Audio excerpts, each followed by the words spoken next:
plead not guilty right now. And Hello everyone, namaste, welcome back to my channel. If you're new here, hi, this is Amisha Singh Chauhan, and if you're looking for something fun, dark, and mysterious, then you're at the right place. So do not forget to subscribe to my channel, which reminds me that 80.56% of you guys haven't subscribed to my channel yet. It's your way of showing support to me, and it'll be motivating for me. So please subscribe to my channel if you haven't yet, and I would like to thank you for that in advance. Anyways, also do not forget to hit that bell icon so that every time I'm here with a new video, you'll get to know about it.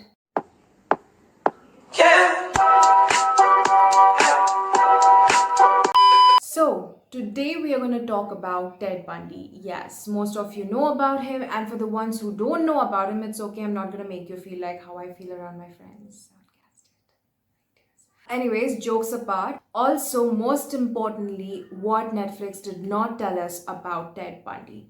So before I start off with this, I want to mention two things most importantly. First of all, the docu-series is amazing. Like, I highly recommend it. It's very informative. I enjoyed it. I don't know if I should use that word because there are a lot of murders happening, but like in general, from a viewer's perspective, I really liked it. The pace and everything was great. The second thing that I want to mention is the title and how it was a turn off for me. Now, the reason why I'm saying that is, hear me before you start jumping at me, is the title says Conversations with a Killer, the Ted Bundy Tapes. So I don't know, maybe I'm dumb, maybe I don't understand things much, but for me, it got my hopes up. Like, I was expecting a lot of conversations of Ted Bundy with, many people, several people. And I thought that in the documentaries, they would be relating and syncing up and, showing some evidences and things like that. Not so typical documentary, but then it turned out to be just the same like anything else out there.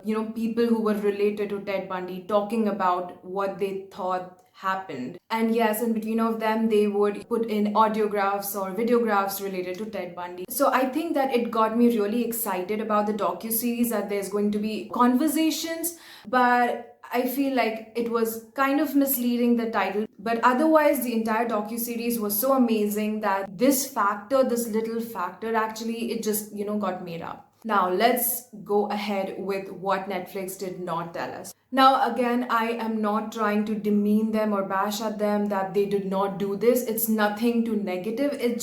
I'm just making this video to tell you all more about Ted Bundy. In 2019, Netflix came up with two projects based on Ted Bundy. One was this docuseries, and the other one was a movie which was based on true events, where Zac Efron was playing Ted Bundy and Lily Collins was playing Ted Bundy's ex-girlfriend Elizabeth Klepfer.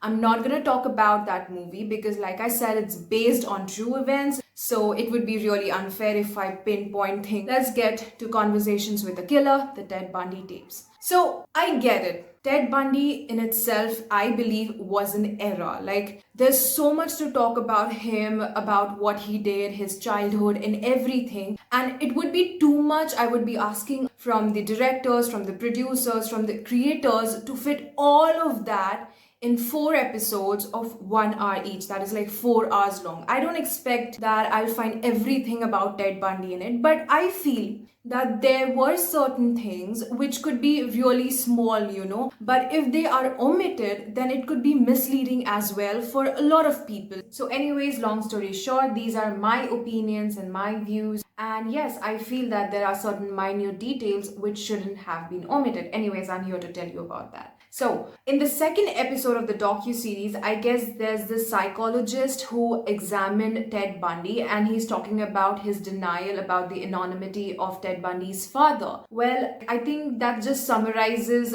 the docu-series point on his childhood. But there is more to Ted Bundy's childhood than what was shown in the docu-series, like his obsession with knives. Yes, he was really obsessed with knives. He would collect these when he was really young. And when I'm saying young, I mean when he was barely 3 years old.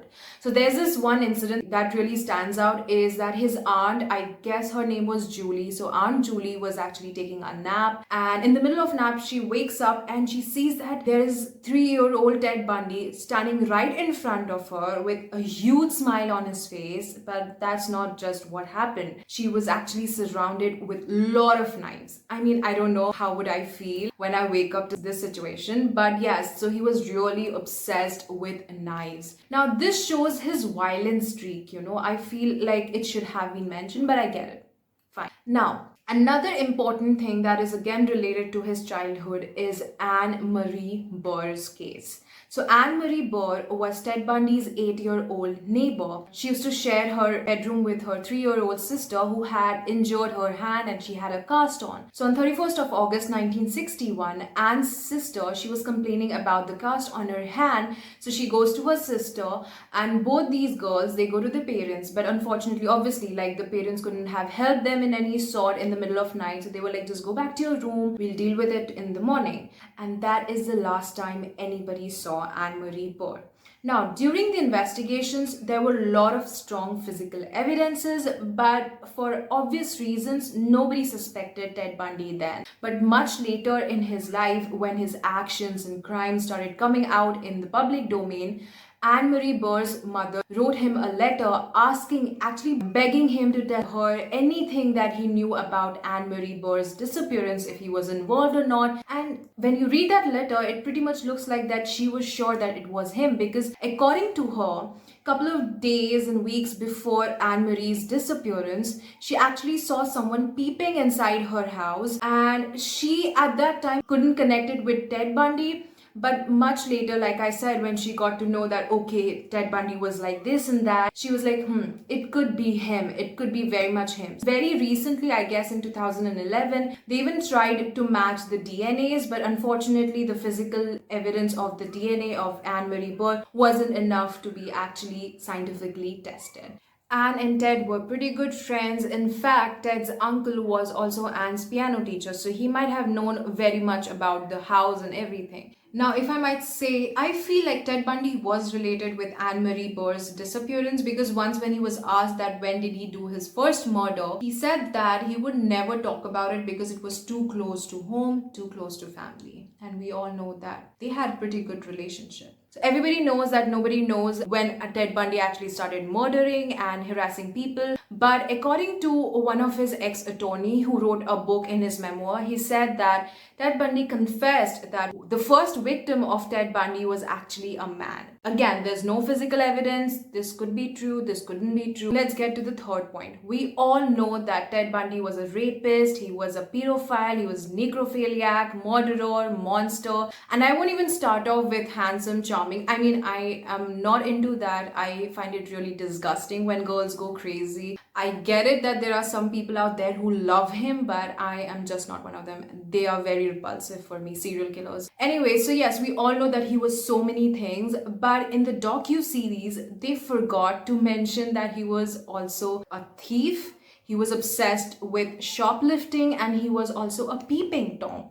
In fact, Ted Bundy himself confessed that when he was younger, he would go around all drunk in the streets of his neighborhood, in the locality, and if he would see that any house's door or windows are open, he would just stand outside and he would peep inside. So yes, he was a peeping Tom. In fact, he was even arrested for auto theft, but then when he turned 18, according to the state's regulations, all his charge sheet and everything was cleared off. Now, this brings me to the fourth point, that is Ted Bundy was also a stalker. So when we watch a docu-series, there are a lot of questions that coming into our head. Even, when you're reading an article or maybe a book on a serial killer, the questions could be, why did he do this? When did he start doing it? Was there a motive behind it? Or was he randomly selecting people? And I feel like them not mentioning about the stalker part was a bit, for me. At least for me. Again, this is my opinion. So yes, Ted Bundy was a stalker. Now, I'll give you first example.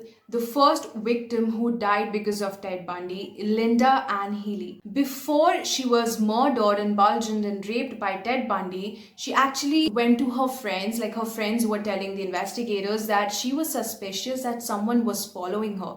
Like there's this one incident that she was at laundromat, she was doing her laundry, and all of a sudden she felt that someone was staring at her. You feel that gaze on you, right? So she turns towards her right, and there she sees a man outside the store looking directly at her through the pane. And she's like, okay, I mean, it happens sometimes. So she just ignores it, like Come on, people stare, right? So she just ignores it till then. But 5 to 10 minutes later, this man enters the store with no clothes and he goes and he's fumbling with the machines, but his eyes are directly on Linda and it makes her really uncomfortable. And after that, couple of days later, when she was heading back home from a departmental store around 10 or 12 o'clock in the night, she felt like on the street when she was walking on the pavement, she felt like someone was walking behind her. And I don't think so it's a coincidence that there was another man involved who was stalking her, but it was Ted Bundy who did the heinous crime to her. That was one thing. But again, for this, we don't have physical evidence. Another thing, I really want to apologize. There might be other noises as well. It's 3 o'clock in the morning. Still, there are people outside, they're celebrating something, and I really want to apologize for that, even for the dogs. Okay, let's get back to the stalker point. Now, I would give you a physical evidence, like not physical evidence, but evidence that he was a stalker indeed. Now, it's very important to mention this part is because initially I thought that, he was just randomly selecting girls. He would be driving his Beetle and then he would see some strange girl and he would approach her. But no, he would actually stalk girls. What happened was when he was in Salt Lake City, Utah, there was this girl standing. She is a surviving victim of Ted Bundy. So she was standing at the bus stop waiting for her bus to the university. When Ted Bundy comes, he stops right in front of her. He starts asking her questions, where she wants to go. And then he's like, you know what, I'm going that way as well. I'll drop you. Come, hop in.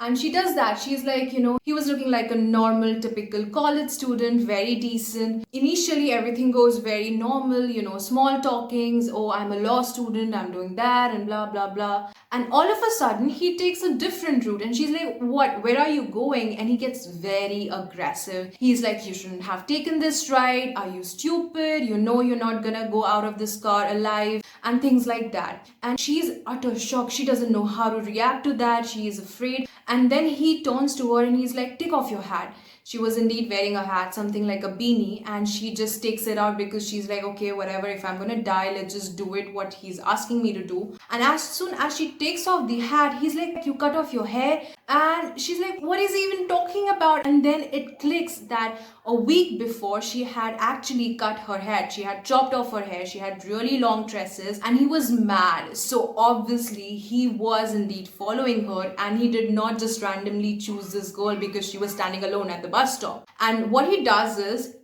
I don't know, it's very strange because very few people actually talk about this incident. So he just kicks her off the bus on the pavement and she survives. And she's very thankful that she actually took, I'm smiling, I shouldn't be doing that. A lot of you comment on that. Trust me, I'm not being disrespectful to anyone. It's just me, I just do that when I'm nervous and awkward. So yes, he was a stalker indeed. And these are some of the things out of many I feel that the Netflix did not tell us about Ted Bundy. Now let's talk a little bit about Ted Bundy, Theodore Robert Bundy. So he was born in Burlington, Vermont in a shelter home for unwed mothers. Yes, he was an illegitimate child. He did not know about his father's identity most of his childhood. In fact, he did not even know that his older sister was actually his mother. Her name is Eleanor Lewis, and his grandparents weren't actually his adopted parents. Yes, so most of his life he was told that he was adopted and the grandparents were the parents. When he grows a bit older, the mother, the actual mother, biological mother Louise, she takes him to Washington. She shifts from Philadelphia to Washington. Over there, she meets her future husband, Mr. Bundy, and Mr. Bundy adopts Ted Bundy. And from that's where he got the surname Bundy. Now, he, in a lot of interviews, said that he had pretty fine relationship with his stepfather,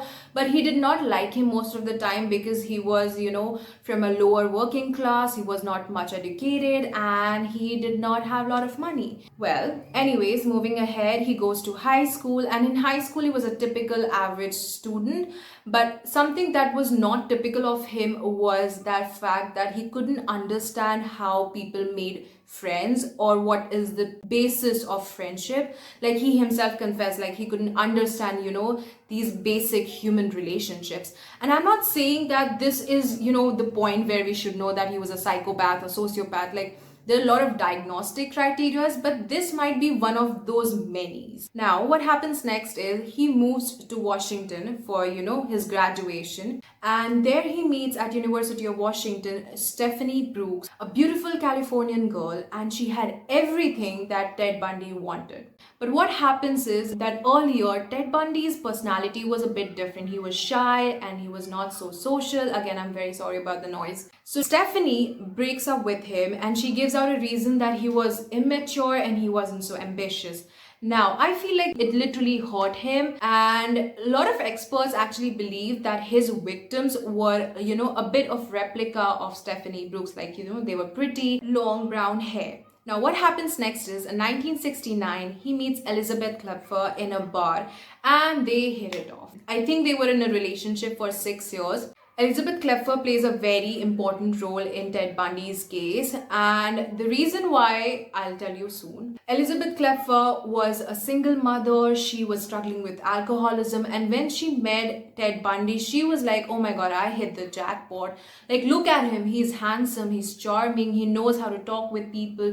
He was a psychology graduate. He graduated with psychology, so he knew, people's brain and everything. He was soon going to law school, so he was really good, he had connections. So what happens is their relationship is going pretty good, and all of a sudden girls start going missing in Washington and Oregon district. Now the investigators had no idea who was the man or who were the men or the gang behind this. So they were investigating, but they couldn't find anything until Lake Sammamish incident happened. So what he would do is he would go out in the night, he would find this girl, he would bludgeon, rape, molest her, and then kill her immediately. Sometimes he wouldn't. Now, it was very shocking, and we wouldn't really expect him to actually do all of this in broad daylight, but he did that. On Sunday morning at Lake Sammamish, there were thousands and thousands of people, and 2 girls go missing. So when the investigators, the police officers, they come in for investigation, they start asking people, and they have pictures, they have videos, they have witnesses who said that they were actually approached, or they heard these 2 girls being approached by a guy who introduced himself as Ted.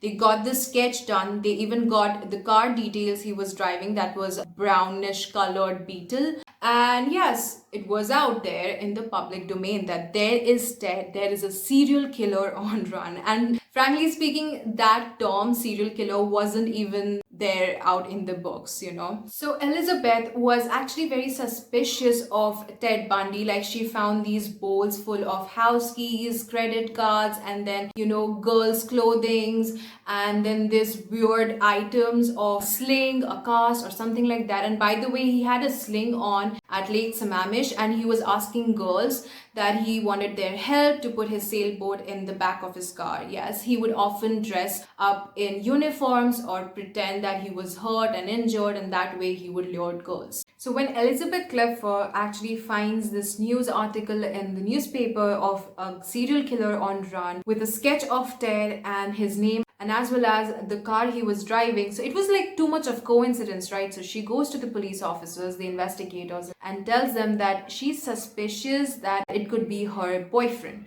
So when the investigators look into Ted Bundy, they're like, oh, he's a psych grad, he's going to be a lawyer, he's clean, everything's fine, we're just suspicious. And they let him go. Now, this is the perfect time that he finds, and he shifts to Utah. He gets into Utah's law school over there in Salt Lake City, and all of a sudden, coincidentally, girl starts disappearing again. Now, this time what happens is that because of his sheepish behavior, one of the highway officers stopped his car, and when they were looking inside the car, they actually found strange murder kit. Now, the reason why I'm calling it a murder kit, because it literally had a garrote, a rope kind of a thing, then a ski mask that was made out of stockings, and there was a crowbar and other tools like hammers and things like that. So that was very strange. And when he was asked about those items, he was like, oh, I was just taking it somewhere, XYZ, whatever. He was arrested on suspicion. And one of the officers link him to an abduction of Carol DeRange. Carol DeRange is a surviving victim of Ted Bundy, and he actually tried abducting her, but then she runs out of it. She is safe. Now, Carol DeRange is called, and there is Ted Bundy lined up with investigators and police officers, and she's asked to identify her abductor, and she immediately points it at Ted Bundy. He is prosecuted. He's sentenced for 15 years of jail. Now, simultaneously, he is connected to various other homicides, also of a nurse from Colorado. Now, when his trial was going on, he acted as his own lawyer. Yes, he was. So he was given the freedom to go in the court library. Now, this is the time that he actually escaped for the first time. And the reason why I'm saying escape for the first time, because he does it twice. So the first time he escapes, he gets caught within 8 days. Now, if that wasn't enough for the security, he escapes again, and this costed everyone really bad. The reason why I'm saying is he goes to a lot of different states, a lot of different cities, and there were a lot of murders that he himself confessed about, but again, we don't know. And so he goes to Florida, Tallahassee with an alias Chris Hagen. He got this room just opposite of Chi Omega. So on 14th of Jan 1978, he goes into Chi Omega sorority house and he attacks 4 girls over there. 2 of them survive and 2 of them die. Not only that, he even goes a couple of blocks away from the sorority house and he attacks another girl and she survives as well, fortunately. After that, on 9th of February, the very same year, he abducts 12-year-old Kimberly Leach. Now, again, the same thing happens. His car is stopped. He was driving a stolen car and he had credit cards of the girls who were attacked. So he is called into investigation. He initially denies to tell his identity, that was Ted Bundy, because of obvious reason, but eventually he does accept it. And again, the same thing is happening again. He is acting as his own lawyer. So now he's put into trial thrice, and in the middle of these trials, something really crazy happens. He actually proposes his old friend, Carol Ann Brooks. Eventually, and thankfully, fortunately, he gets convicted for the murders of both the sorority girls as well as Kimberly Leach. He's put into death row for more than 10 years and eventually he is executed on 24th of January 1989 around 7 a.m. He is put in on an electric chair, also known as Old Sparky. He had a funeral done which was in public. His ashes were spread out in Cascade Mountains of Washington, where more than 4 girls' dead bodies were found. We also know that when he was put in death row, he was in complete denial. In fact, when jury convicted him of murders, he stood up right in front of the court and he spread his arms like this and he was like, "Tell the jury that they are wrong," and he just walks out. And the strange thing is that the judge was, I don't know, I mean, I really found the judge weird. He appreciated Ted Bundy after giving out his sentence on execution, and he's like, "It's very unfortunate and I would have really liked working with you in this court," and things like that. And then in the end literally says that, "I just want you to know that I have no animosity towards you." Like, I literally googled animosity's meaning. I knew its meaning, but I still googled because it was very shocking. Like, how could you say that? At last, that is all for Ted Bundy. If you want me to make another video on him, much more detailed on his life and everything, this was just a summary of Ted Bundy. But if you want me to make another video, much detailed one, I would love to do so. I don't like using that word with a serial killer's name, but yes, I like to do that. Also, if you want me to cover other topics or other serial killers, pop that in the comment section. And until next time, take care of yourself. Bye-bye.